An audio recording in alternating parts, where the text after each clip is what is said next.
Si Apoy ang diwata ng liwanag. Noong unang panahon, bago pa natutunan ng tao ang magluto, mag-ilaw, o magpainit, may isang nayon sa gitna ng kagubatan na nagtitiis sa dilim at lamig ng gabi. Ang alam lamang nilang liwanag at init ay mula sa araw, sa buwan at mga bituin. Walang apoy. Sa nayong ito, may batang babae. Ang pangalan niya ay Jaja. Si Jaja ay maliit ngunit matapang.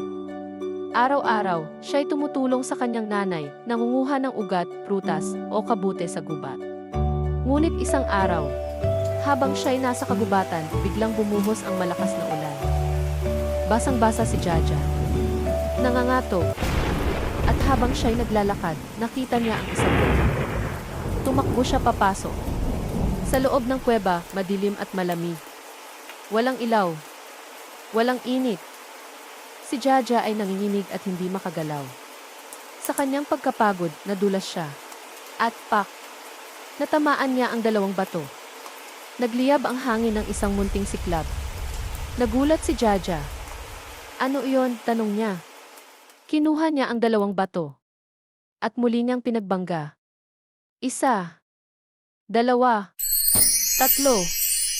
Hanggang sa isang mas malakas na pagsiklab. Isang maliit na nilalang ang lumitaw mula sa apoy. Ang kanyang buhok ay parang apoy. Ang kanyang mga matay tila baga. At ang katawan niya ay sumasayaw sa liwanag. Ako si Apoy, ang diwata ng liwanag, wika niya, bakit mo ako ginising, munting bata? Nanginginig pa rin si Jaja, pero may ngiti sa kanyang labi. Dahil giniginaw ako. At nag-iisa. Ngumiti si Apoy.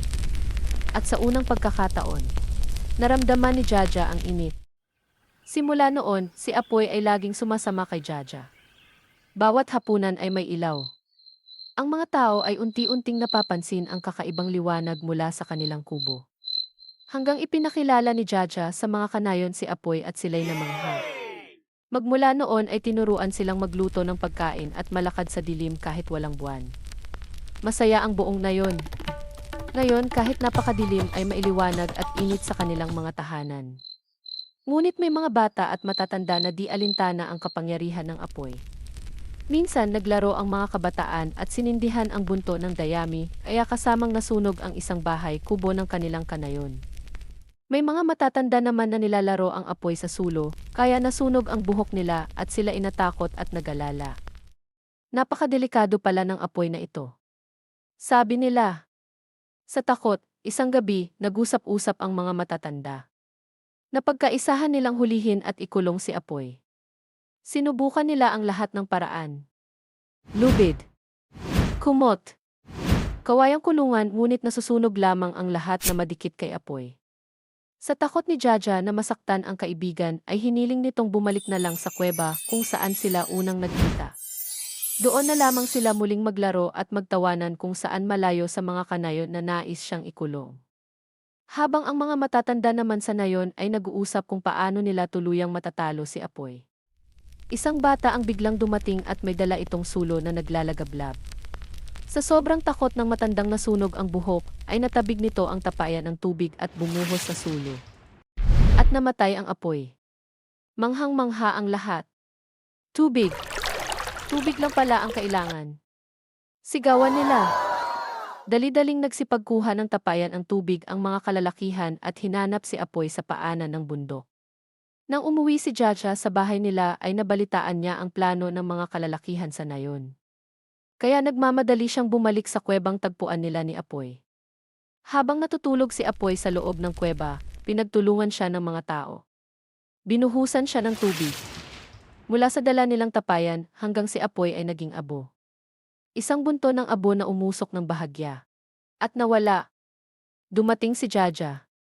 Labis siyang nalungkot at lumuha sa pagkawala ng kaibigan. Mula noon, muling dumilim ang nayon. Muling lumamig. Muling naghirap ang gabi. Ang pagkain ay hindi maluto. Ang mga matatanda ay nagkakasakit. At ang mga bata ay giniginaw sa gabi. May lungkot at pagsisisi sa puso ng bawat isa. Si Jaja ay lumuluha sa dilim. Isang gabi, hindi na siya makatiis. Lumabas siya, hawak ang mga bato na minsan ay nagbigay ng liwanag. Sinubukan niya itong pagbanggain sa pag-asang muling babalik ang kaibigan. Ngunit wala kahit isang kislap man lamang. Sa liwanag ng buwan ay tinahak niya ang kagubatan. At binalikan niya ang kuweba kung saan sila unang nagkita. Doon, sa gitna ng maitim na abo, nakita niya ang isang maliit na baga. Mainit-init pa. Apoy. Bulong ni Jaja. Buhay ka pa ba? Hinawakan niya ito at dahan-dahang hinihipan. Lumiyab muli si Apoy. Maliit. Mahina. Ngunit buhay.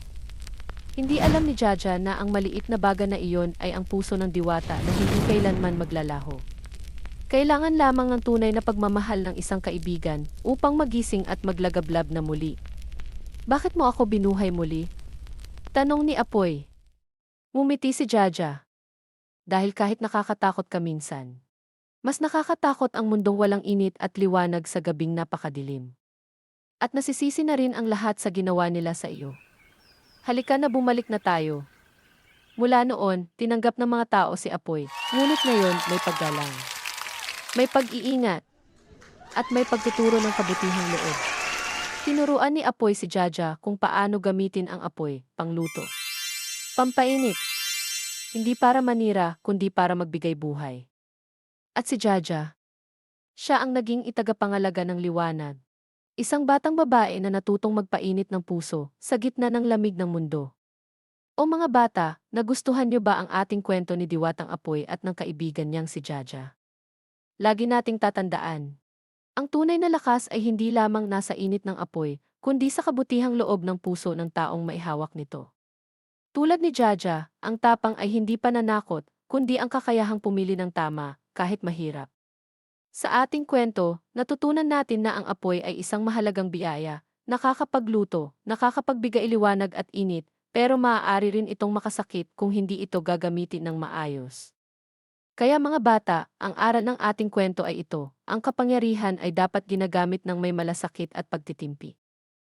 Mga leksyon na dapat tandaan, 1. Matutong mag-ingat sa mga bagay na delikado. 2. Huwag matakot sa mga bagay na hindi mo agad naiintindihan, matuto kang makinig, magmahal at magpatawad. Ano ang dapat at hindi dapat gawin sa apoy? Tumawag agad ng nakatatanda kapag may nakita kang apoy. Gamitin lang ang apoy kung may kasama kang magulang o guro. Matuto tungkol sa ligtas na paggamit ng apoy sa paaralan o bahay. Huwag maglaro ng pusporo, kandila o kalan. Huwag itago o itapon kung saan-saan ang nasindihang bagay. Huwag tumakbo o maglaro malapit sa apoy. Tandaan, ang apoy ay kaibigan kung ito'y ginagalang. Hanggang sa susunod na kwento, mga batang matatalino at mababait. Paalam!